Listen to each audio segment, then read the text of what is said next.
Good evening everyone, सभी को मेरा नमस्कार। और आज के जो इस फेसबुक सेशन लाइव सेशन में मेरे साथ हैं डॉक्टर नकुल रंगा।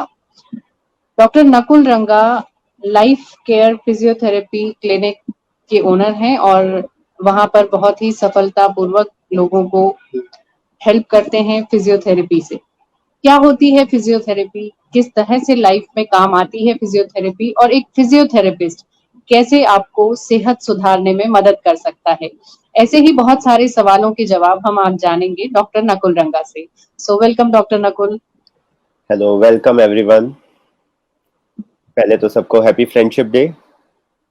Yes yes, today is friendship day, so I forget to mention this. सो नकुल, ये बताइए कि एक कॉमन मैन के लिए हम कैसे उसे समझा सकते हैं कि फिजियोथेरेपी क्या होती है। देखिए, एक्चुअली फिजियोथेरेपी मॉडर्न मेडिसिन और रिहैबिलिटेटिव मेडिसिन की एक वो ब्रांच है जो लोगों को अपने एलिमेंट्स को खत्म करने में, उसको प्रिवेंट करने में और किसी भी बीमारी से बाहर निकलकर वापस अपनी नॉर्मल लाइफ को अचीव करने में हेल्प करती है। इसमें सबसे ज्यादा खास बात यह है कि किसी भी टाइप की सर्जरी और मेडिसिन का इस्तेमाल नहीं होता। एक बहुत पुराना कंसेप्ट है जिसमें कहते हैं body heals itself, we just need to support it. Body अपने आप को खुद हील करती है, हमको खाली इसको एक सपोर्ट प्रोवाइड करना पड़ता है। फिजियोथेरेपिस्ट हमेशा वो सपोर्ट प्रोवाइड करने की कोशिश करता है और नेचुरल प्रोसेसेस को फास्टन करने की कोशिश करता है ताकि आपकी हीलिंग जल्दी से जल्दी हो और आप नॉर्मल लाइफ अचीव कर सकें। कैसे कोई डिजीज में, जैसा आपने बताया कि वापस किसी डिजीज से ठीक होने में, एक नॉर्मल लाइफ तक आने में फिजियोथेरेपी काम करती है, तो कैसे डिजीज होती हैं वो, और किस तरह से, जैसे अगर हम माने कि एक्सीडेंट है, क्योंकि फिजिकल अगर आपको कोई चोट आई है तो उसको हील करने में, या आपको इंटरनल बॉडी में कोई डिजीज है उसको हील करने में, दोनों ही तरह से फिजियोथेरेपी काम करती है। जी, एक्चुअली फिजियोथेरेपी बहुत पुरानी मेडिसिन की ब्रांच है। कई जगह पे लिखा गया है कि भगवान कृष्ण ने भी फिजियोथेरेपी यूज करी थी। बहुत भगवान राम ने भी फिजियोथेरेपी यूज करी थी। ये तब से चलती आ रही है। किसने आपने सुना होगा, कुबड़ी को अपने एक उससे प्रेशर लगा के सीधा कर दिया था खींच के। हाँ हाँ एंड हाँ। This is a kind of manipulative therapy, manual therapy, जो कि टाइप ऑफ फिजियोथेरेपी आप समझ सकते हैं। बिल्कुल। फिजियोथेरेपी आज की तारीख में इतनी मॉडर्नाइज हो गई है कि ये छोटे से छोटे एलिमेंट्स, जैसे आपकी मांसपेशी में अपन कहते हैं जनरल लैंग्वेज में चनक आ जाना, अकड़न आ जाना, तो उसको ठीक करने से लेकर लकवा को ठीक करना, आज की तारीख में हेडेक्स को ठीक करना, और भी आगे इसमें रिसर्चेस चलती जा रही है। तो अब इंटरनल ऑर्गन्स की प्रॉब्लम्स, उन तक पे भी ये काम करनी शुरू कर दी है। हमेशा ऐसी ऐसी रिसर्च आती है कि आप अपनी एक्सरसाइज और अपनी परफॉर्मेंस को बेटर करके बॉडी के अंदर सारे सिस्टम्स का एक ऑप्टिमाइजेशन करके चीज को सही कर सकते हैं। इन सब टाइप की प्रक्रियाओं में फिजियोथेरेपी हेल्प करती है। अगर बॉडी में किसी भी टाइप का एलिमेंट्स आता है, जैसे कि आप मान लीजिए, आपने एक चोट की बात करी, तो अगर किसी टाइप की भी चोट आती है तो बॉडी क्या करती है, चोट में हमेशा हील करने के लिए चीजों को ब्रेस करती है। जैसे हमारे फ्रैक्चर हो जाता है तो हम प्लास्टर करते हैं, बिल्कुल, ताकि आपकी बॉडी की हीलिंग, बोन नॉर्मली हील हो जाए। बाकी दवाइयां तो खाली आपका पेन कम करती है, या थोड़ा बहुत हम कैल्शियम देते हैं कि वो जल्दी हील होने लगे। हील, जो फ्रैक्चर हील होता है वो अपने आप होता है, उसको कोई हील नहीं करता। तो हम जो ऑर्थोपेडिशियन है वो उस पर प्लास्टर देते हैं। इसी तरीके से कभी भी चोट किसी भी टाइप की लगती है, फ्रैक्चर हो या कुछ हो, तो बॉडी क्या करती है, एक गार्ड बना देती है, चारों तरफ मसल्स का गार्ड बना देती है, उस चीज को अकड़ा देती है ताकि वो टिश्यू हम हिलाए नहीं, और हिलाएंगे नहीं तो वो हीलिंग होने लग जाएगी उसमें अंदर। बट हर चोट के साइड इफेक्ट्स होते हैं।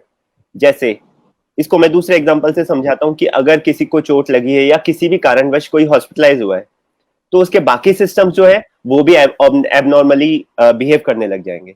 हम लोग कुछ दिन हॉस्पिटल रहते हैं किसी भी कारण से। नॉर्मल सबसे कॉमन प्रॉब्लम आती है आपकी इंटरनल ऑर्गन्स में, देखा जाए तो कॉन्स्टिपेशन होने लग जाता है। क्यों? ऐसा क्यों है? फिजिकल एक्टिविटी कम होने की वजह से। अगर हम बड़े लेवल पे देखा जाए, स्ट्रोक भी एक लकवा आ जाना, सेरेब्रोवेसिकुलर स्ट्रोक जो है वो एक ऐसी कंडीशन है जिसमें ब्रेन के अंदर आपकी ब्लड सप्लाई में ऑल्ट्रेशन आता है। उसकी वजह से भी खूब सारे हमारी बॉडी फंक्शन करना बंद कर देती है। तो इन सब चीजों को कवर करने के लिए फिजियोथेरेपी आपको हेल्प करती है। इन एलिमेंट्स के वजह से जो मस्कुलर इम्बैलेंस आते हैं, जो न्यूरोलॉजिकल कंट्रोल प्रॉब्लम आती है, उन सबको ठीक करना फिजियोथेरेपिस्ट का रोल मेन काम होता है। जैसे सपोज कीजिए कि अगर पैरालिसिस की हम बात करते हैं, पैरालिसिस हुआ है किसी को, तो कितने दिन में एक फिजियोथेरेपिस्ट क्योर कर सकता है पैरालिसिस को, वापस एक नॉर्मल लाइफ तक लाने में?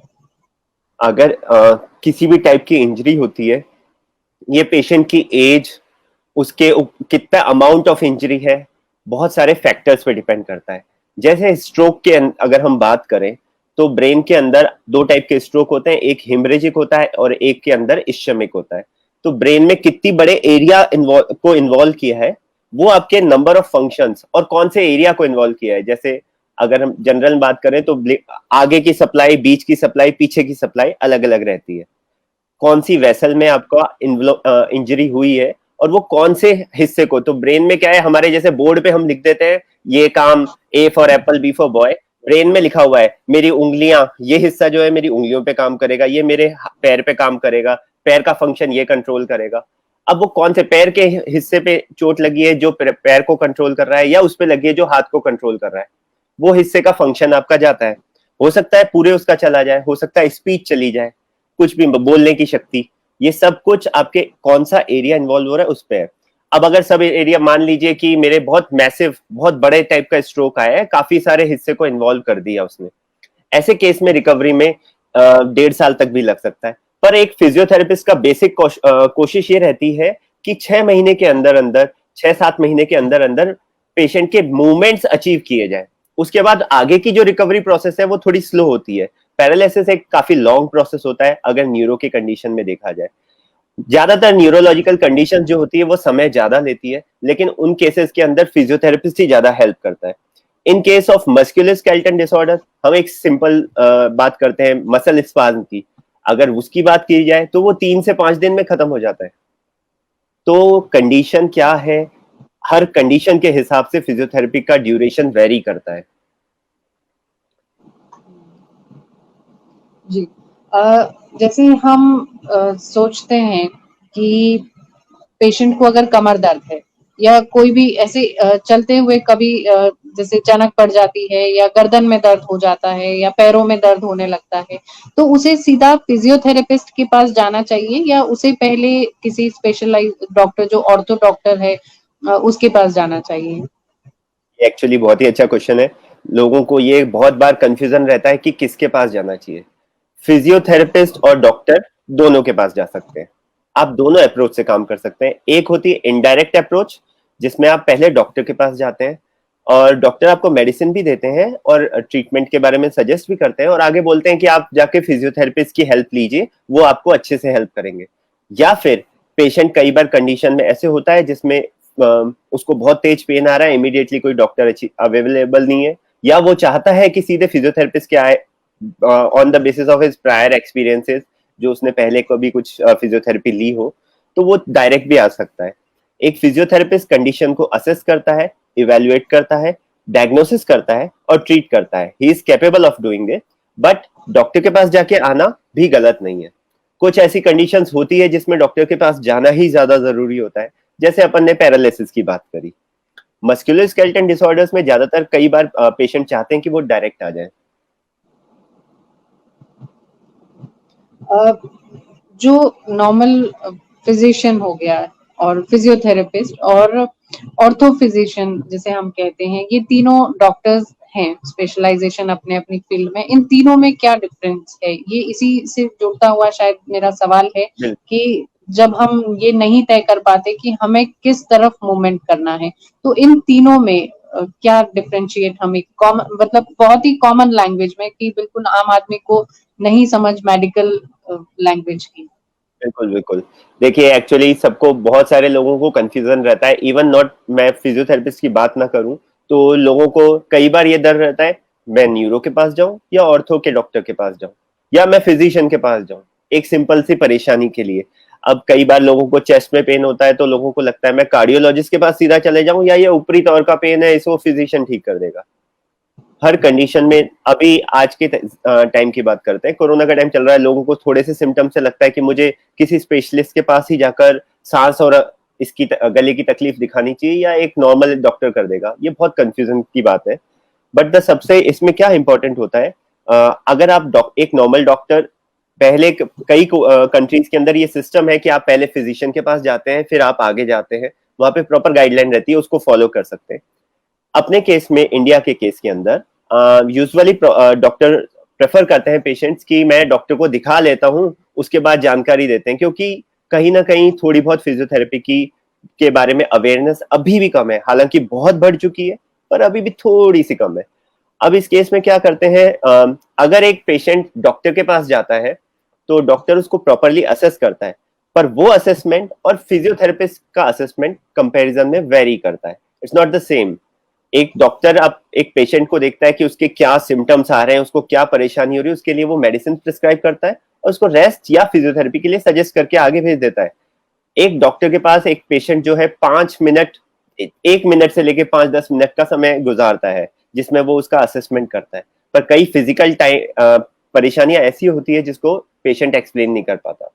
फिजियोथेरेपिस्ट के साथ हमारा असेसमेंट प्रोसेस थोड़ा लंबा होता है। हम देखते हैं कि भाई पेशेंट को चलने में परेशानी है, बैठने में है, उसकी फिजिकल प्रॉब्लम्स और नीड्स क्या है जो उसकी डेली लाइफ की एक्टिविटीज करने में उसको परेशान कर रही है। हम उस चीज पे फोकस करते हैं और लॉन्ग ड्यूरेटेड असेसमेंट करने की कोशिश करते हैं, more than 20 minutes up to 45 minutes. और इसी तरीके से हमारे पास एक पॉजिटिव बात ये होती है कि डॉक्टर अपनी मेडिसिन देके आगे पेशेंट से इंटरेक्ट नहीं कर पाता, जान नहीं पाता कि पेशेंट को उस मेडिसिन से कितना। तो इसीलिए ज्यादातर डॉक्टर्स आपको 7 दिन के बाद बोलते हैं कि 7 दिन के बाद वापस आके दिखाना, कैसा इंप्रूवमेंट आया। हमारे साथ ये रहता है कि पेशेंट हमारे पास डेली आता है, क्योंकि हमारे सेशंस जो होते हैं वो रेगुलर होते हैं। हम लोग डेली असेस और रीअसेस कर सकते हैं प्रॉब्लम को, कि भाई आज पेशेंट के दर्द इस जगह है, कल पेशेंट के दर्द यहाँ है, या ये वाला दर्द कितनी क्वांटिटी में कम हो गया या ज्यादा हो गया। और इस हिसाब से हम अपने ट्रीटमेंट को मॉडिफाई कर सकते हैं अकॉर्डिंग टू पेशेंट नीड्स, और मॉडिफाई करके हीलिंग प्रोसेस को फास्टन कर सकते हैं। फिजियोथेरेपी मतलब हम मानते हैं कि फिजिकल एक्सरसाइज, कुछ ना कुछ आप बॉडी का मूवमेंट करवा के, चाहे हाथ से एक्सरसाइज, पैर की एक्सरसाइज, गर्दन की एक्सरसाइज, वो हम मानते हैं। क्या इसमें कुछ मशीनरी भी यूज होती हैं जो नर्व्स को हील करती हैं? कुछ इस तरह से भी किया जाता है? बिल्कुल। एक्चुअली फिजियोथेरेपी एक मिली जुली अप्रोच है जिसके अंदर आपके कई सारी टेक्निक्स आज की तारीख में इस्तेमाल होती है। मैं फिजियोथेरेपी को, मेरे को नहीं, मैं फिजियोथेरेपी को आपको पिक्चराइज करना चाहूंगा एज अ दुर्गा माँ। व्हेन यू इमेजिन दुर्गा माँ विद ऑल द हथियार इन हर हैंड्स, लाइक डिफरेंट हथियार। वो सारे राक्षसों का वध एक हथियार से भी कर सकते थे, लेकिन इतने सारे हथियार है उनके पास जिससे वो चीजों को किल करते हैं। तो फिजियोथेरेपी भी एक इसी टाइप की चीज है जिसके अंदर एक पार्ट हम कहते हैं मैनुअल थेरेपी, हाथ से काम, ठीक है। दूसरे पार्ट का कहते हैं इलेक्ट्रोथेरेपी, जिसमें कई सारी मोडालिटीज होती है जिनको काफी रिसर्चेस के बाद बनाया गया है, जो कि आपके कुछ हमारे इसमें चैनल्स होते हैं जिनको पेन गेट्स कहते हैं, उनको दबाने में, उन चीजों में हेल्प करती है। जैसे एक करंट है TENS, transcutaneous electrical nerve stimulation, बहुत ही कॉमन करंट है जो, और बहुत ही लेस साइड इफेक्ट वाला करंट है। तो ये करंट जो है आपके पेन गेट्स को सप्रेस करता है और आपको हेल्प करता है फास्टर हीलिंग में, क्योंकि पेन कम होना पहली जरूरत रहती है किसी भी इंसान की। तो ये काफी रिसर्च के हिसाब से सिंक्रोनाइज करके, ये समझ लीजिए कि आप एक पेन किलर मेडिसिन ले रहे हैं, अगर उसका सेफर वर्जन चाहते हैं without the side effect, you can take TENS in most of the elements, not all. इसी तरीके से एक अल्ट्रासाउंड थेरेपी होती है जो आपकी टाइट मसल्स को रिलैक्स करने में भी हेल्प कर सकती है, स्वेलिंग को रिड्यूस करने में भी हेल्प कर सकती है। आपके लिम्फ एडिमा है किसी भी टाइप का फ्लूइड एक्यूमुलेशन है, उसको ड्रेन करने में भी हेल्प कर सकती है और हीलिंग में भी हेल्प कर सकती है। इस टाइप के बहुत सारे करंट्स हमारे फिजियोथेरेपी में होते हैं। बेसिकली ये करंट्स वाली चीज हो गई। आजकल नई फिजियोथेरेपी के अंदर बहुत सारी नई टेक्निक्स आ गई है जिसमें फिजियोथेरेपिस्ट फेशिया के ऊपर वर्क करते हैं। फेशिया एक टाइप की पॉलिथीन बैग है जिसमें हमारा पूरा शरीर जो है बंद रखा है अंदर से। तो आजकल सब लोग फेशिया पे बहुत वर्क करते हैं और बहुत अच्छे रिजल्ट फेशिया देती है। तो फेशिया को रिलीज करने पे ऊपर काम किया जा सकता है। मैं आपको दिखा सकता हूँ कुछ इंस्ट्रूमेंट्स हम लोग कॉमनली यूज करते हैं फेशिया को रिलीज करने के लिए। एक ये इंस्ट्रूमेंट आता है, जिनसे हम लोग काफी इस्तेमाल करके फेशिया या कुछ पॉइंट्स होते हैं जिन पॉइंट पे प्रेस किया जाए तो पेन आता है, उन पे प्रोसेसेस को फास्टन करके हील कर सकते हैं बेसिकली।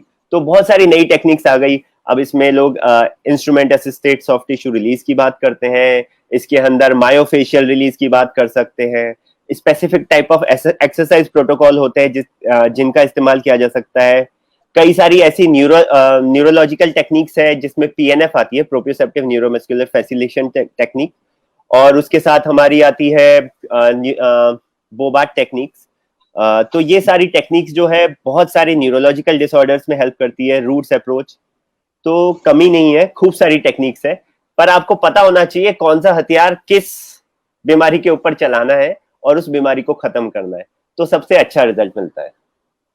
बिल्कुल। और मैं आप सभी जो लोग भी इस सेशन को सुन रहे हैं और देख रहे हैं, तो अगर आप लोगों के ज़हन में कोई सवाल आता है फिजियोथेरेपी को लेके, तो आप कमेंट बॉक्स में डाल सकते हैं। आप सभी से मैं ये रिक्वेस्ट करना चाहूंगी कि कोई भी सवाल आप फिजियोथेरेपी से रिलेटेड, हेल्थ इशू से रिलेटेड करना चाहें, आप डॉक्टर नकुल से अभी कर सकते हैं। और अभी नकुल, कोरोना का जो टाइम चल रहा है, बहुत ही मुश्किल समय है हर एक के लिए, और आपका जो काम है वो बिल्कुल टच थेरेपी जैसा काम है कि आप किसी को एक्सरसाइज करवाते हैं, उसे हील करते हैं, तो आपको उसे छूना पड़ता है। तो क्या प्रिकॉशंस आप अपने क्लिनिक में ले रहे हैं और किस तरह से आप अभी वाले टाइम को फेस कर रहे हैं? ये बहुत ही ज्यादा क्रूशियल टाइम आया है सबके लिए, फिजियोथेरेपिस्ट जी। के लिए नहीं, डेंटिस्ट, डॉक्टर्स, मेडिकल प्रोफेशनल तो कहीं ना कहीं इस चांस में रहते हैं कि भाई कहीं भी कोरोना टच हो सकता है। बट हाँ, क्लिनिकल सेटअप में मुझे थोड़ी सी सहूलियत ये है कि कई जिनको सर्दी खांसी जुकाम की परेशानी होती है वो मरीज नहीं आते, पर हाँ कोई आ जाता है तो हम लोग बहुत ही सेफ्टी मेजर्स जो हमारी इंडियन एसोसिएशन ऑफ फिजियोथेरेपिस्ट ने दिए हुए वो फॉलो करने की कोशिश करते हैं, तो ताकि चांसेस कम से कम रहे। अभी बचाव जरूरी है, प्रिकॉशन जरूरी है। तो पहले हम लोग कोशिश करते हैं कि पेशेंट कॉल करके आए। सेकंड कोशिश हम लोग ये करते हैं कि पेशेंट जब आए तो उसके एरिया के अंदर कोई कोरोना का केस पॉजिटिव ना आया हो। थर्ड, हम पेशेंट से ये पूछते हैं कि उसकी कोई रीसेंट ट्रैवल हिस्ट्री तो नहीं है। ये सारे क्वेश्चन जो है हम उसके एंट्रेंस से पहले ले लेते हैं। जब वो एंटर कर रहा होता है तो हम उसका रेगुलर टेम्परेचर चेक करते हैं, उसका और उसके साथ जो भी अटेंडेंट आया है उसका। जब ये काम हो जाता है फिर हम उसके बाद उसकी बॉडी को थोड़ा सा जो भी हाथ और वो सब है उसको क्लीन करने की कोशिश करते हैं, थोड़ा क्लोथिंग के ऊपर ध्यान देते हैं। मैंने अपने क्लिनिक के, बाकी क्लिनिक्स का नहीं बोल सकता, बहुत सारे क्लिनिक अब वैसे सारे फिजियोथेरेपी क्लिनिक्स बहुत ज्यादा सेफ चल रहे हैं, इवन हॉस्पिटल्स भी सेफ चल रहे हैं। हम लोग अपना मास्क लगाते हैं, पेशेंट से रिक्वायर करते हैं कि बिना मास्क के नहीं आना। अगर कोई बिना मास्क के आता है तो हम मास्क प्रोवाइड करते हैं, सेकेंडरी ड्रेस पहन के रखते हैं। मैंने अपने क्लिनिक में मॉडिफाई में ये किया है कि सारी शीट्स हटा दी है, जितने भी बेड शीट्स है, बेड शीट्स क्योंकि रीयूज करना मुश्किल होता है, मैंने बेड शीट्स हटा दी है। और हर पेशेंट के बाद मैं अल्कोहल से जो मेरे बेड्स है वो रेक्सीन बेस्ड है, उनको सैनिटाइज करता हूँ, पेशेंट को उसके ऊपर इलाज देता हूँ। हर मशीन से इलेक्ट्रोड्स को हर पेशेंट के ट्रीटमेंट के बाद वॉश करता हूँ। काम बहुत ज्यादा बढ़ गया है, मतलब obviously it's too much work to do, कि ट्रीटमेंट के साथ लगता है ओ माय गॉड अब ये भी करना है, ये भी करना है, ये भी करना है, लेकिन हाँ ये जरूरी है इसलिए हम कर रहे हैं। एक बार मैं कोशिश करता हूँ मैं खाली 3 से 4 पेशेंट ही लूं, ताकि सोशल डिस्टेंसिंग और ये सब भी मैनेज हो, पेशेंट के साथ कम से कम लोग आए। बहुत सारी चीजें हैं जिनके ऊपर ध्यान रखना पड़ता है। इसके बाद हम कोशिश ये करते हैं, अगर पेशेंट में 50 to 70% तक का रिलीफ आ गया, ऐसे कंडीशन के अंदर उसकी एक्सरसाइजेस ज्यादा जरूरी है, और फिजियोथेरेपी की जो मोडेलिटी बेस्ड इलाज है या जो हमारा मैनुअल इलाज है उसकी जरूरत कम पड़ जाती है। तो हम कुछ मॉडिफाइड एक्सरसाइजेस और कुछ बेसिक एक्सरसाइजेस जो हम काफी टाइम से बता रहे हैं वो सारी एक्सरसाइजेस पेशेंट को सिखाने लग जाते हैं, और उसको बोलते हैं कि भाई आप ये फॉलो करिए घर पे। अगर आपको अभी भी परेशानी होती है तब क्लिनिक आने की कोशिश करिए। अगर खूब ज्यादा एजेड इंडिविजुअल है तो हम कहते हैं कि आप मैं उनको 1 या 2 या 3 सेशंस के अंदर ही एक्सरसाइज सिखा के घर पे भेजने की कोशिश करता हूँ। अभी सेफ्टी ही सबसे ज्यादा की जा सकती है, ये सबसे जितने ज्यादा स्टेप्स आप उठा सकते हो वही सबसे अच्छा है। और बाकी अभी कोरोना टाइम में कोशिश कर रहा हूँ वीडियो कंसल्टेशंस के भी ज्यादा से ज्यादा देने की, ताकि लोग घर पे भी अपनी, जो लोग नहीं आ सकते या जो सेफ्टी पर्पज से नहीं आना चाहते, वो घर पे भी थोड़ा ठीक हो। हालांकि it's not the same as coming to clinic, clinic के अंदर ज्यादा बढ़िया इलाज हो सकता है, लेकिन still it's On sufficient the कि safer पेशेंट को side, right? जी इट्स सेफ भी है और कुछ फायदा तो पेशेंट को मिल ही जाता है। बिल्कुल इसी बीच एक क्वेश्चन आया है कि how to heal body x during pandemic period, can you help with some home remedies? Okay तो सबसे ये बहुत ही एक्चुअली क्वेश्चन इसलिए जरूरी है क्योंकि आज की तारीख में बॉडी एक बहुत ज्यादा परेशान कर रहे हैं, नॉट ओनली वर्किंग प्रोफेशनल्स को, also the old age individuals को। उसका कारण ये है, वर्किंग प्रोफेशनल्स के लिए जो लोग आईटी सेक्टर और इससे डील करते हैं वो मेरी बात को आराम से समझ पाएंगे, क्योंकि सबके नेक पोस्चर्स ऐसे आगे निकल के आ चुके हैं, सबके नेक पेन्स बहुत कॉमनली हो रहे हैं, लोग रॉन्ग पोस्चर में लैपटॉप का इस्तेमाल कर रहे हैं, उसके साथ साथ बैक की प्रॉब्लम्स भी इसलिए आ रही है क्योंकि गलत पोस्चर के अंदर आप अपना काम करते रहते हैं, दिन भर एक ही जगह बैठ के रहना। ऑफिस चेयर्स आज के मॉडर्न जमाने में एर्गोनॉमिक स्टाइल की होती हैं जो आपकी बॉडी को कंपैरिजन में रिलैक्स देती है। अगर हम उसमें वेल हैंड रेस्ट और सबका इस्तेमाल करते हैं, घर में ये चीजें करना पॉसिबल नहीं है, इनको पूरी बॉडी में एक पेशेंट्स को बहुत कॉमनली आते हैं। तो जो एर्गोनॉमिक की बेसिक एक्सरसाइजेज होती है जिसमें हम लोग पहले बचपन में पीटी करते थे, हाथ ऊपर ले जाना, नीचे करना, पीछे स्ट्रेच करना, थोड़ा यूं स्ट्रेच कर लेना, अगर आपको कोई और परेशानी नहीं है तो ये नॉर्मल स्ट्रेचेज और मूवमेंट्स करते रहना काफी अच्छा हेल्पफुल कर सकता है। कोरोना टाइम में कभी भी हैवी एक्सरसाइजेस पे फोकस नहीं करना चाहिए, माइल्ड एक्सरसाइजेस करनी चाहिए और डेली रूटीन से करनी चाहिए। अगर आप थोड़ा बहुत पैर का एंकल टू मूवमेंट इस टाइप से कर लेंगे, हाथ की थोड़ी फिस्टिंग ओपनिंग कर लेंगे, एल्बो फ्लेक्शन वगैरह कर लिया, थोड़ा हाथ ऊपर नीचे ले गए, गर्दन को थोड़ा आगे पीछे मूवमेंट कर लिया, अगर ये सब कर लेंगे तो ऑब्वियसली आपको कोई भी टाइप की परेशानी नहीं आएगी। ओल्ड एज के लिए इसलिए प्रॉब्लम हो गया क्योंकि ओल्ड एज में हम यूजुअली सबको बोलते हैं कि भाई आप वॉक करते रहिए, जितनी एक फिजियोथेरेपिस्ट की हमेशा आदत होती है या ड्यूटी होती है कि हम लोग रेस्ट नहीं करने देते, पेशेंट को जल्दी से जल्दी उसके वर्क में लाने की कोशिश करते हैं। ओल्ड एज में प्रॉब्लम्स बढ़ती इसीलिए कि लोग रेस्ट की तरफ जाते हैं। अब इस कंडीशन में कंडीशन ये आ जाती है कि जो ओल्ड एज इंडिविजुअल्स हैं उनको भी घर के अंदर हल्की हल्की वॉकिंग, थोड़ा बहुत एक्सरसाइज जरूर से करना चाहिए।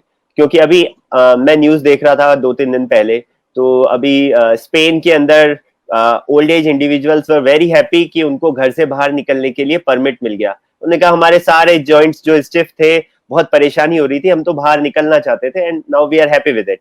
तो ऐसा हमको भी करना चाहिए, ओल्ड एज को घर के अंदर ही, बाहर नहीं जाए, ज्यादा बाहर नहीं जाए, आप घर के अंदर ही थोड़ा बहुत वॉकिंग करते रहिए, किसी ना किसी एक्टिविटी में जिसमें हल्का फुल्का फिजिकल लेबर हो, वो उसमें अपने आप को इंडल्ज रखिए, तो आपको obviously that will help a lot. तो movement always help to prevent joint pain and stiffness. कई बार अच्छा एक क्वेश्चन हमारे पास आया है, ओल फ्रैक्चर के बैक पेन में टेंस और अल्ट्रासाउंड कितने टाइम तक ले सकते हैं, रेगुलर योगा भी? ठीक है, ओल्ड फ्रैक्चर का हील्ड मतलब वो हील्ड है या नहीं, ये तो अभी बैक फ्रैक्चर बैक का मैं मान के चल रहा हूँ, तो मोस्टली वो हील कंप्लीटली नहीं होता। ठीक है, तो टेंस तो एक ऐसी थेरेपी है जिसके बारे में बहुत सारी रिसर्चेस करी गई है। तो ये इसके अंदर रिसर्च कहती है कि आप अप टू 24 आवर्स भी टेंस ले सकते हैं, टेंस कभी भी हार्मफुल नहीं होती, अप टू 24 आवर्स रेगुलरली। फिर उसके बाद आप कुछ देर का ब्रेक दे दीजिए, फिर वापस टेंस लगा लीजिए अगर आपको पेन बहुत ज्यादा है। यूजुअल प्रोसेस टेंस देने का हम लोग रखते हैं 15 से 20 मिनट, कुछ कंडीशंस होती है जिसमें आधा घंटा भी होता है, पर आप ले अप टू 24 आवर्स तक सकते हैं। अल्ट्रासाउंड भी एक ऐसी थेरेपी है जिसको आप 5 to 7 मिनट्स ले सकते हैं और काफी दिन तक ले सकते हैं, पर एक टाइम के बाद अलग अलग कंडीशन में सैचुरेशन पॉइंट आता है जब आपको थोड़ा ब्रेक देना चाहिए, या तो थेरेपी चेंज करनी चाहिए या फिर कुछ और करना चाहिए जिसकी वजह से आपके पेन को कमी आए। एक्चुअली ये सब जो भी इलेक्ट्रोथेरेपी मोडालिटीज और ये सब हम इनकी बात करें तो ये एक तरीके से हमारा, हम लोग एक कान सीधा पकड़ते हैं और एक घुमा के पकड़ने वाली बात है कि ये सब आपके इमीडिएट सिम्टम्स को थोड़ा बहुत कम कर देती हैं। असली काम जो होता है वो मूवमेंट से होता है। हम लोग खाली, मैंने पहले ही मेंशन किया कि हम लोग खाली इन सब चीजों से आपके इमीडिएट सिम्टम्स को थोड़ा सा सप्रेस करने की कोशिश कर रहे हैं ताकि पेशेंट एक्सरसाइज कर सके। अगर बॉडी सिस्टम्स और मस्कुलर सिस्टम्स ऑप्टिमाइज होंगे, अच्छे से काम करेंगे, तो ही आप ज्यादा ठीक होगे। तो थोड़े से टाइम आपको बैक एक्सरसाइजेस पे ज्यादा फोकस करना चाहिए, इनको अराउंड 10-15 डेज के अंदर अंदर छोड़ देना चाहिए। Okay. Can you please give some exercise for finger a lot of mobile laptop being handled? जो मोबाइल और लैपटॉप पे जो उंगलियां ज्यादा चलती हैं तो उनके लिए कोई एक्सरसाइज आप सजेस्ट करना चाहते हैं? बहुत सारी एक्सरसाइजेज हो सकती है। सबसे पहले आप हल्की हल्की स्ट्रेचिंग करिए, हाथ लीजिए और ऊपर तक थोड़ा माइल्ड स्ट्रेच के साथ थोड़ा सा स्ट्रेच करके रखिए। फिर फिंगर्स की दूसरे हाथ की मदद से फिस्ट बनाइए, ओपन करिए, फिस्ट बनाइए, ओपन करिए। सेम वे अपोजिट हैंड के लिए भी करिए, ये कर सकते हैं। फीमेल्स के लिए एक बहुत अच्छी एक्सरसाइज है जो फीमेल्स को काफी हेल्प कर सकती है, वो है आटा गूंदना। आप जब आटा गूंदते हैं तो आपका ऑल राउंड आपके उंगलियों का मूवमेंट हो जाता है, सारा मूवमेंट होता है। तो वो अगर आप करेंगे तो obviously that will help you a lot. अगर आपको पेन इससे ज्यादा है और फिर भी परेशानी रह रही है तो ल्यूकवार्म वाटर में हाथ डिप करिए और उसके अंदर फिस्टिंग करिए और ओपन करिए, तो वो भी आपके सिम्टम्स को आपको रिलैक्सेशन और सूदनिंग प्रोवाइड करेगा। On a lighter note Nakul, अगर हम घर का सारा काम करेंगे तो शायद सारी फिजियोथेरेपी वहीं हो जाएगी, झाड़ू पोछा से लेके एवरीथिंग। एक्चुअली जितने भी डॉक्टर्स होते हैं और जितने भी आपके लॉयर्स होते हैं, इनका काम अगेंस्ट प्रोफेशन होता है। हम चाहते यही है कि पेशेंट जल्दी जल्दी भाग जाए जल्दी से जल्दी।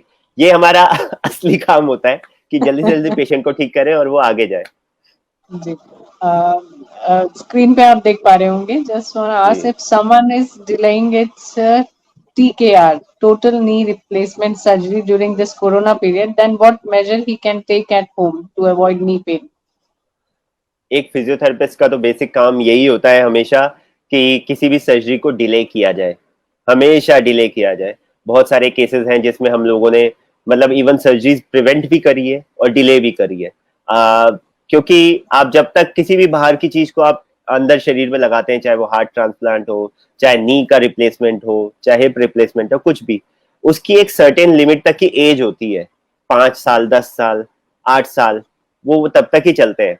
तो कोशिश करनी चाहिए कि वो जितनी लेट एज में आए, इतनी भी लेट नहीं कि मीन्स आपकी बोन्स के अंदर वो स्टेबलाइज ही नहीं हो पाए, पर लेट एज में आए तो अच्छा है। जैसे 60 to 70 ईयर्स में आप ऑपरेट करा रहे हैं, वो एक अच्छी एज है जिसके अंदर आपको परेशानी नहीं होगी।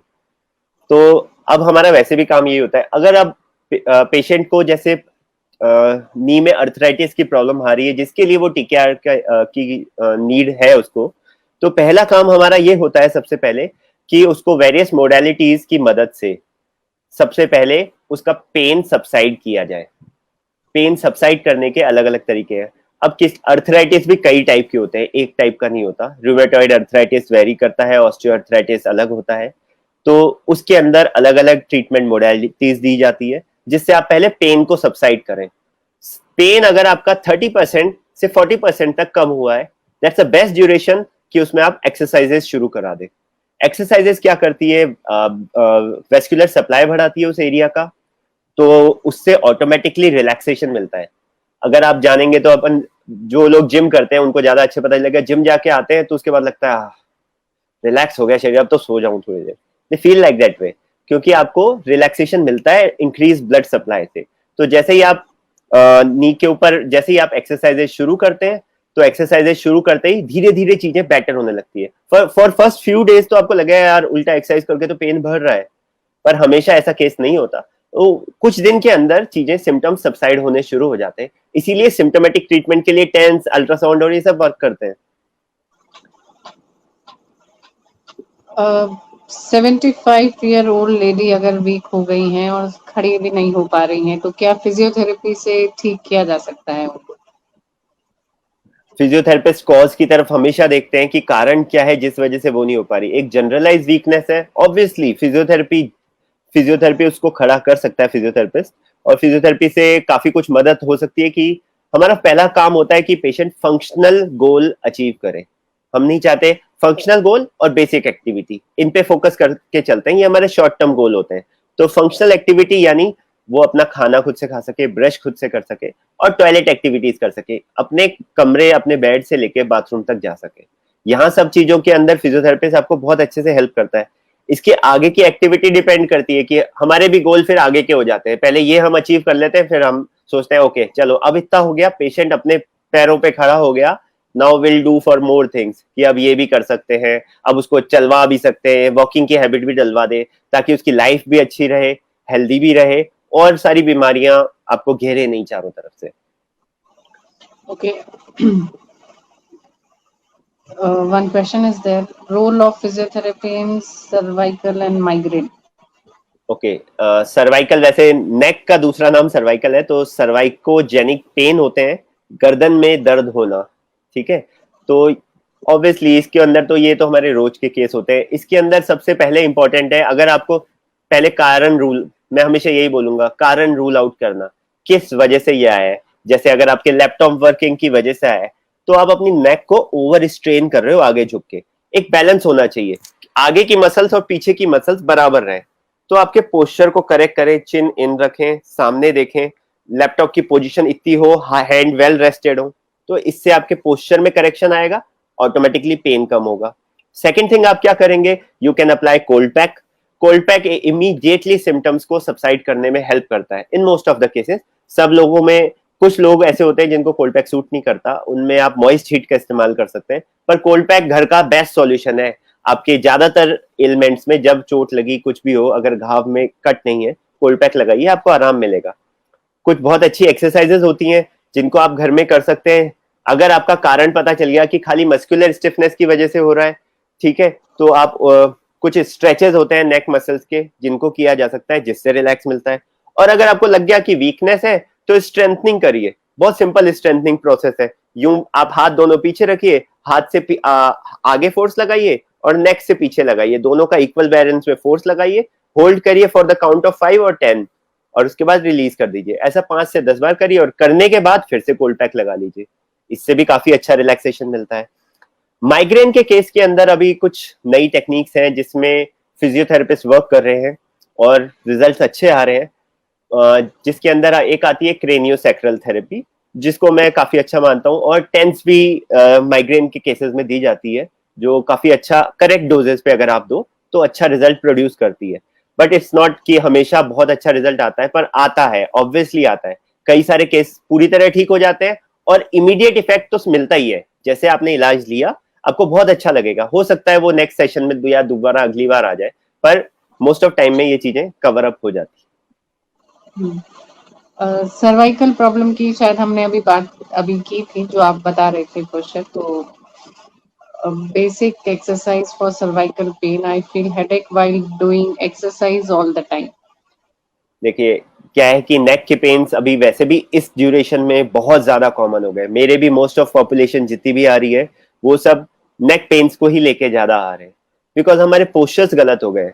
हम लोग सेडेंटरी लाइफस्टाइल के साथ साथ कोरोना टाइम लाइफस्टाइल भी जी रहे हैं, तो ऑब्वियसली हमारा सारा काम घर से हो रहा है, हम लोग ज्यादा टाइम फिजिकल एक्टिविटी होती नहीं है, नेक के ऊपर एक्स्ट्रा लोड पड़ रहा है, फोन ज्यादा देख रहे हैं, घर में लोगों ने फोन टीवी ज्यादा देखे, एक ही पोस्चर में बोर हो जाते हैं, तो कई अनयूजुअल पोस्चर्स लोग लेके लेट जाते हैं। वो खुद आके बताते हैं कि हमने हम 3 पिलो लगा के लेट गए, या हम लोगों ने ऐसे काम करना शुरू कर दिया, ऑफिस वर्क की एक्टिविटीज चेंज कर दी। तो बहुत कॉमन होता है ये। अब इनका क्वेश्चन था कि एक्सरसाइजेज, इनको परेशानी होती है एक्सरसाइज करते हुए, सर्वाइकल पेन आता है। एक्सरसाइज करते हुए सर्वाइकल पेन क्यों आ रहा है, उसको तो देखना पड़ेगा। कहीं ना कहीं आपके नेक पे किसी टाइप का लोड आया है जो आपको परेशान कर रहा है एक्सरसाइज करते हुए। तो जिस एक्सरसाइज में आपको सर्वाइकल पेन आ रहा है, अभी तो फिलहाल उसको छोड़ना चाहिए। एक well trained trainer, exercise trainer से आपको गाइडेंस लेनी चाहिए। अगर वो आपको गाइड नहीं कर पाता, तो please you have to go to a physiotherapist. वो पहले असेस करेंगे परेशानी क्या है। बिना असेसमेंट के किसी भी चीज का इलाज बताना बहुत गलत होता है। तो वो जान लेंगे, फिर आपको गाइड करेंगे, अच्छा ये एक्सरसाइज की प्रॉब्लम है या आपके नेक में कोई प्रॉब्लम आई है, किस चीज को सही करना है। एक्सरसाइज की प्रॉब्लम है तो एक्सरसाइज को हटा दो, उसको या मॉडिफाई कर लो। अगर आपको प्रॉब्लम जो है आपकी नेक में है, तो नेक की प्रॉब्लम को सॉल्व करो। ओके, एक क्वेश्चन है, लेकिन उससे पहले मैं एक चीज आपसे पूछना चाहती हूँ कि बहुत ही कॉमन वे में हम बहुत छोटे बच्चों में, मतलब 3, 4, 5 महीने के बच्चों में ये देखते हैं कि ये जो कॉलर बोन होता है, इसका डिसलोकेशन हो जाता है, या बच्चे खेलते खेलते एक दूसरे के हाथ खींच लेते हैं, तो कोहनी में कभी शोल्डर में डिसलोकेशन हो जाता है। वो भी फिजियोथेरेपी की मदद से दूर किया जा सकता है। नहीं, एक्चुअली ये इसमें फिजियोथेरेपिस्ट काम कर सकता है, पर बेसिकली इसका काम पीडियाट्रिक ऑर्थोपेडिशियन का होता है। ये हमारी क्या होता है कि शोल्डर एक ऐसा जॉइंट है जो बेसिकली कई सारे जॉइंट्स से मिलके बना है, इसमें सिंगल जॉइंट नहीं है, इसलिए शोल्डर को हम कहते हैं कॉम्प्लेक्स जॉइंट। तो इसमें बेसिकली 4 जॉइंट होते हैं, 3 फिजियोलॉजिकल जॉइंट होते हैं, एक एनाटॉमिकल जॉइंट होता है। अब क्या होता है कि आपको शोल्डर से आप कितने सारे काम करते हो, देखिए हाथ ऊपर नीचे, बॉलिंग एक्शन के बारे में देखिए, स्विमिंग एक्शन के बारे में देखिए, ऑल राउंड मूवमेंट होता है। सबसे ज्यादा मूवमेंट करता है ये शरीर का, सबसे ज्यादा मूवमेंट शोल्डर जॉइंट पे होता है इसकी। तो जिस भी चीज में मूवमेंट ज्यादा होगा तो उसमें क्या होता है कि स्टेबिलिटी जो होती है वो कॉम्प्रोमाइज हो जाती है। जब स्टेबिलिटी कॉम्प्रोमाइज हो जाती है, to provide movement, movement provide करने के लिए स्टेबिलिटी कॉम्प्रोमाइज हो गई। अब मूवमेंट तो क्या होता है कि वो कॉम्प्रोमाइज क्यों होती है, जॉइंट की शेप बहुत छोटी दी है, इसमें क्या है, एक ह्यूमरस बोन है जो इतनी बड़ी है, वो एक इतने से ग्लिनोइड कैविटी पे लगी हुई है। अब जब भी वो मूव करते हैं, और उसको स्टेबिलिटी क्या किसने प्रोवाइड की है, सबसे ज्यादा मसल्स ने। अब बच्चों की मसल्स डेवलप नहीं हुई होती, इसलिए आप जब भी ओवर प्रेशर से किसी चीज को खींच लेंगे तो शोल्डर सबलेक्स होने की चांस रहती है। इसमें पीडियाट्रिक ऑर्थोपेडिशियंस जो होते हैं वो उसको वापस से रीअलाइन करते हैं और उसको कुछ दिन ब्रेस करके रखते हैं ताकि वो ठीक हो जाए। फिजियोथेरेपिस्ट भी ये कर सकता है, बट फर्स्ट प्रेफरेंस इसमें बच्चों के केस के अंदर पीडियाट्रिशियन की होनी चाहिए, उनके पास जाना चाहिए। Okay, and now the question is, should physiotherapy, straightening exercise should be included in daily fitness program like we do in gym? Gym की तरह हम फिजियोथेरेपिस्ट की क्लिनिक में भी हम रोज जा सकते हैं, जाना चाहिए? नहीं, एक्चुअली ये एक क्वेश्चन बहुत ही अच्छा और ट्रिकी क्वेश्चन है। The thing is, what a physiotherapist do and what a gym do, there is a lot of difference. क्या होता है कि एक फिजियोथेरेपिस्ट का काम होता है, ये नॉर्मल है हमारा, फिजियोथेरेपिस्ट के पास पेशेंट आता है जब बिलो नॉर्मल होता है, हमारा काम होता है बिलो नॉर्मल से नॉर्मल लाना, मसल्स को, जॉइंट्स को, सबको हर तरीके से उनका ऑप्टिमाइज प्रोवाइड करके उसको नॉर्मल लाना। अगर मसल्स को हाइपरट्रॉफी करना है, स्ट्रॉन्ग बॉडी बनानी है, आपको सब कुछ करना है, तो आपको जिम जाना चाहिए, इवन फॉर मोर फिटनेस। अगर आपको किसी भी टाइप का एलिमेंट नहीं है, परेशानी नहीं है, तो फिजियोथेरेपिस्ट के पास आना is not your first priority, you should go to a gym. Physiotherapy exercises आप, इवन अगर आपको ऐसा लगता है नहीं मेरे को जिम नहीं जाना, जिम अच्छा नहीं है, तो go to 1 or 2 or 3 days session to a physiotherapist, वो आपको बेसिक एक्सरसाइज बता देंगे, जैसा कि हम ओल्ड एज जीरियाट्रिक पॉपुलेशन के लिए करते हैं, उनको बेसिक एक्सरसाइजेज बता देते हैं ताकि उनका ऑलराउंड बेटरमेंट रहे हमेशा, कि वो एक्टिविटी फिटनेस लेवल मेंटेन रहे। क्योंकि ओल्ड एज, कभी भी आपने देखा होगा, ओल्ड एज इंडिविजुअल जो होते हैं 50+, 60+, वो लोग कभी भी जिम में नहीं जाते। उनके केस के अंदर हमेशा क्या करते हैं, वो लोग एक फिजियोथेरेपिस्ट के पास जाते हैं, तो हम उनको थोड़ी एक्सरसाइजेस सिखा सकते हैं। अगर कोई इतने ज्यादा इनकेपेबल है कि वो कर ही नहीं पा रहा, तो फिजियोथेरेपिस्ट के हेल्प कर सकते हैं उनको घर पे जाकर एक्सरसाइज ट्रेन करने के लिए और कुछ दिन कराने के लिए। जब वो बेटर हो जाए तो एक बहुत छोटा सा एक्सरसाइज प्रिस्क्रिप्शन या एक स्ट्रक्चर बनाकर उनको दे दे, जिसको कि वो इंडिविजुअल अकेले कर सके बिना किसी मदद के। ऐसी एक्सरसाइजेस हम बना के दे देते हैं, और वो अगर वो मेंटेन करते रहेंगे तो ऑब्वियसली उनको परेशानी नहीं होगी। अभी जैसे कोरोना का जो टाइम चल रहा है उसमें लोग क्लिनिक में कई बार अगर बहुत ज्यादा प्रॉब्लम नहीं है तो वो अवॉइड भी करते हैं, तो क्या आप ऑनलाइन काउंसलिंग भी कर रहे हैं और ऑनलाइन कुछ ऐसी एक्सरसाइज की क्लासेस आप ले रहे हैं? एक्चुअली मेरे को भी आइडिया नहीं था कि ऐसी सिचुएशन के अंदर कैसे हेल्प करी जाएगी पेशेंट्स को। तो बहुत सारे पेशेंट्स को मैंने अभी नीड्स, जैसे जैसे लोगों की नीड आई, तो मैंने उसके बाद ऑनलाइन खुद के ऊपर या मेरे कजन के ऊपर वीडियोस बनाए, और उन वीडियोस को बनाकर एक्सरसाइज जो है पेशेंट को ट्रेन करी, वीडियोस पेशेंट को भेजे, और उनसे बोला बोले आप मेरे साथ वीडियो चैट के ऊपर भी करके दिखाते रहो मुझे। तो मैंने 1-1 घंटे के सेशंस, ऑनलाइन सेशंस लिए और उसमें पेशेंट को हेल्प करी। तो एक्चुअली मेरे को लगता नहीं था कि ये पॉसिबल होगा और ये इवन हेल्पफुल होगा, क्योंकि मुझे ऐसा आइडिया नहीं था, क्योंकि मैंने ऐसा पहले कभी नहीं किया। तो मुझे लगता था कि शायद ये पता नहीं, लेकिन अगर आप गाइडेड एक्सरसाइजेस वीडियो पे भी घर पे करते हैं तो पेशेंट 70 to 80% रिकवर कर जाता है। बहुत बार आप रेगुलर सेशंस लीजिए फिजियोथेरेपिस्ट से, और बहुत सारे फिजियोथेरेपिस्ट आजकल ये कर रहे हैं, ऑनलाइन रेगुलर सेशंस दे रहे हैं, आप उनसे ऑनलाइन सेशन लीजिए instead of going to a physiotherapist for your own benefit. कुछ कंडीशंस में होता है ऑब्वियसली फिजियोथेरेपिस्ट आपको नहीं हेल्प कर सकता, बट मोस्ट ऑफ केसेस के अंदर फिजियोथेरेपिस्ट हेल्प कर पा रहे हैं पेशेंट को। मैंने बहुत सारे पेशेंट्स को हेल्प करी। तो मेरे कुछ नोन टू पेशेंट जो जयपुर में, उन्होंने अपने रिलेटिव्स को भी बताया। तो मैंने ऑनलाइन सेशन जो है वो पंजाब में भी लिए, आगरा के अंदर भी लिए, दिल्ली के अंदर भी लिए, और एक सेशन इलाहाबाद में भी लिया। तो कई सारी जगह पे सेशंस हो गए कि जिनके रिलेटिव जहां रह रहे थे वहां से उनको मेरी अप्रोचेबिलिटी बढ़ गई। मुझे भी लगा हाँ किया जा सकता है। ये मैंने फर्स्ट टाइम ही किया, इसलिए मैं इसमें एक्सपीरियंस तो नहीं हूँ, पर हाँ बहुत अच्छा रिजल्ट आया। Patients were very happy. Even मैंने उनको बोला अगर आपका कवर नहीं होता तो आपको सिम्टोमेटिक रिलीफ मिल जाएगा, जब थोड़ा ठीक हो जाए तो फिजियो के पास चले जाइएगा। पर कई सारे लोग जो है वो गए, जाने की जरूरत ही नहीं पड़ी। Things got better with this. ये कोरोना के टाइम ने हमें बहुत सारी चीजें पहली बार बिल्कुल। दिखाई हैं और पहली बार सिखाई भी हैं। तो जो लोग भी इस सेशन को देख रहे हैं, सुन रहे हैं, आप ऑनलाइन काउंसलिंग के लिए डॉक्टर नकुल रंगा को पिंग कर सकते हैं। इसी बीच एक क्वेश्चन भी आया है, और गैस्ट्रिक प्रॉब्लम में क्या हेल्प मिल सकती है फिजियोथेरेपी से? एक्सरसाइज से देखिए क्या कुछ होता है हेल्प कि मिल? डायरेक्टली मैंने बोला कि अब मॉडर्नाइज वे में इस टाइप की प्रॉब्लम्स में भी फिजियोथेरेपी हेल्प कर रही है।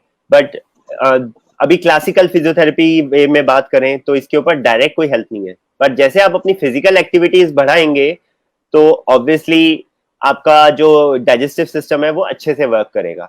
हम लोगों को दो चीजों पे काम करना है। फिजिकल एक्टिविटी बढ़ानी है। अगर आपको क्रोनिक गैस्ट्रिक प्रॉब्लम है तो obviously you should go to a gastrologist. पर अगर अभी आपको कोरोना टाइम की वजह से गैस्ट्रिक प्रॉब्लम आई है, क्योंकि इस टाइम पे बहुत सारे पेशेंट ने मेरे ये कंप्लेंट करी, अब गैस्ट्रिक प्रॉब्लम रहने लग गई, वो the lack of physical activity की वजह से उनको गैस्ट्रिक प्रॉब्लम्स रहने लग गई है। तो ऐसे ड्यूरेशन के अंदर क्या है कि आप एक थोड़ी बहुत फिजिकल एक्टिविटी करिए अगर आप कैपेबल है तो। कुछ नहीं, सिंपल घर के, आप घर के काम जितने भी होते हैं थोड़े बहुत करिए, बिकॉज मेड्स वगैरह किसी के पास भी नहीं है अभी, सबको वैसे भी खुद से करना ही पड़ रहा है। आप अपनी वो एक्टिविटीज को बढ़ाते रहिए। थोड़ा बहुत बेसिक एक्सरसाइज जो आप लोगों ने स्कूल में सीखी थी वो भी आप कर लेंगे तो गैस्ट्रिक प्रॉब्लम्स में हेल्प मिलेगी। और balance diet, time to time diet खाइए, प्रॉपर रेगुलर से खाइए, उल्टा सीधा मत खाइए, तो आपको पक्का हेल्प मिलेगी। चलिए नकुल, अब हम लास्ट क्वेश्चंस की तरफ बढ़ रहे हैं। तो ये अच्छा क्वेश्चन है कि please suggest some stress buster exercise for the pandemic time to बिल्कुल, जस्ट टू ये relax your body and mind. बहुत ही अच्छा क्वेश्चन है। बहुत ही अच्छा क्वेश्चन है, क्योंकि स्ट्रेस जो एक ऐसी चीज है जिसको सबने अभी फेस किया है अच्छे से। बहुत बड़े बड़े लोग स्ट्रेस में फंस गए हैं अभी। तो बिल्कुल स्ट्रेस, आप बेसिक एक्सरसाइज करोगे तो भी आपकी स्ट्रेस रिड्यूस होगा। Second thing, happiness. Try to search for happiness in everything. सब चीजों में हैप्पीनेस देखेंगे तो एक हैप्पी हार्मोन होता है, उसका रिलीज ज्यादा होगा, ऑटोमेटिकली आपकी चीजें, स्ट्रेस ऑटोमेटिकली कम होगा। थर्ड थिंग, ब्रीदिंग एक्सरसाइज पे फोकस करिए। थोड़ी देर आप शांति से बैठिए, take a deep breath from nose, मुंह से छोड़िए, थोड़ी देर और ब्रीदिंग पे फोकस करिए। Focus on your breathing and do deep breathing exercises करिए।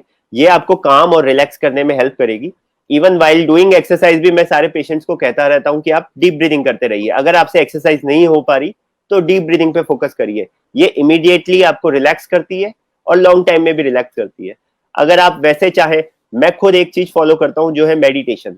स्ट्रेस बस्टर, मेरे को भी स्ट्रेस होता है क्योंकि रोज पेशेंट्स की कंप्लेंट होती है, वो हम लोग सोचते हैं कि कैसे सॉल्व किया जाए, पेशेंट कितना दर्द में है उसके बारे में भी आपके दिमाग में ख्याल आते हैं। आपको उसके सॉल्यूशंस अच्छे ढूंढने हैं और उनको रिजॉल्व करना है तो मेडिटेशन एक बहुत ही अच्छा तरीका है अगर आप कर सके तो।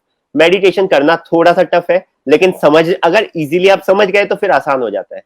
5 मिनट में भी मेडिटेशन हो सकता है और 5 घंटे में भी नहीं हो सकता, दोनों पॉसिबल है। तो मेडिटेशन, ब्रीदिंग एक्सरसाइजेस और बेसिक होम पीटी जो स्कूल में सिखाई जाती है, मैं उसी पे फोकस करूंगा। वो बहुत अच्छा वर्क करती है। सारे जॉइंट्स की फ्री मूवमेंट्स करिए, शोल्डर का अप डाउन मूवमेंट करिए, हाथ ऊपर ले जाना, ये मूवमेंट करिए, साइडवेज करिए। इस वीडियो पे दिखाना इतना अच्छे से पॉसिबल नहीं है, नहीं तो बहुत सारी चीजें करी जा सकती है। बिल्कुल, हम एक लाइव सेशन प्लान करेंगे ना डॉक्टर नकुल आपके साथ, जिसमें हम एक मोमेंट ही ऐसा रखेंगे जिसमें हम एक्सरसाइज लोगों को सिखा सकें बिल्कुल और दिखा। बिल्कुल। मैं भी अभी डेफिनेटली। इतने सारे क्वेश्चन देखने के बाद यही सोच रहा हूँ कि कुछ ना कुछ लाइव और कुछ ऐसे वीडियोस बना के दिए जाएं, क्योंकि ऑब्वियसली बहुत सारे लोगों को प्रॉब्लम्स है जो इन क्वेश्चंस के साथ मुझे कॉल भी करते हैं और कईयों की मैं हेल्प नहीं कर पाता। तो ऑब्वियसली मैं भी सोच रहा हूँ कि कुछ ऐसा किया जाए जिससे उनको आगे हेल्प मिले। तो let's plan to do something next step. और बिल्कुल। अभी जो मुश्किल समय है उसके लिए एक पॉजिटिव सा कोट मैं चाहूंगी कि आप सभी को दें, और उसके बाद हम अपनी बातचीत को विराम देंगे। पॉजिटिव कोट तो मैं यही कहूंगा कि रिलैक्स रहिए, अच्छा टाइम सबके लिए आएगा। सबके लिए बुरा टाइम आया है, एक इंडिविजुअल के लिए नहीं आया, पूरी दुनिया के लिए आया है। तो हैप्पी रहना, खुश रहना आपको नेगेटिविटी से निकालेगा। जितने आप पॉजिटिव रहोगे उतने एलिमेंट्स कम आएंगे, और जितने सारी दुनिया अगर खुश रहेगी तो ऑटोमेटिकली हम इस बुरे टाइम से भी निकल जाएंगे, और ऑब्वियसली सब कुछ अच्छा कर पाएंगे, इंडिया को भी आगे पहुंचा पाएंगे।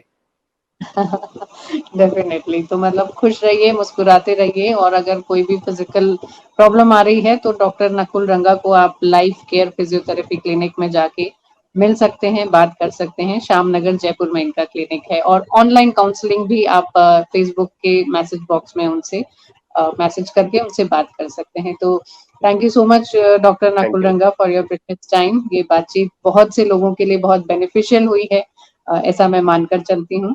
थैंक यू सो बिल्कुल, मच। मेरे को भी बहुत सारे लोगों से बात करके अच्छा लगा।